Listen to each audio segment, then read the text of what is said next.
নমস্কার সকলকে। আপনারা অনেকক্ষণ ধরে আজকে মিটিং চলছে আমাদের পান্ডুয়ার, যেটা গৌরব, আমাদের গর্ব, আমাদের কালী পুজো নিয়ে। যখন সবার মানে গোটা বাংলার যখন দুর্গা পুজো এই সমস্ত শেষ হয়, তখন আমাদের পুজো শুরু হয়।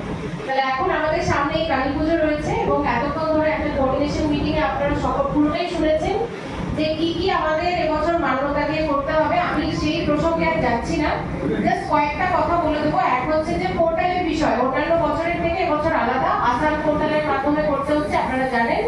এবং শুরু হয়েছে 8 তারিখে, তার লাস্ট ডেট কিন্তু 15 তারিখ।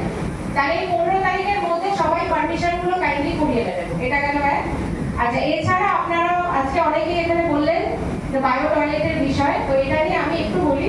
বায়ো টয়লেট একটা খুব এক্সপেন্সিভ একটা মানে ইউনিট, এবং আপনারা হয়তো চাইছেন যে মাল্টিপল ইউনিট যদি এখানে দেওয়া যায়। তো প্রসঙ্গত বলে রাখি, আমাদের গোটা হুগলি জেলায় সরকারি বায়ো টয়লেট একটি আছে, সেটা হচ্ছে জেলা পরিষদের কন্ট্রোলে।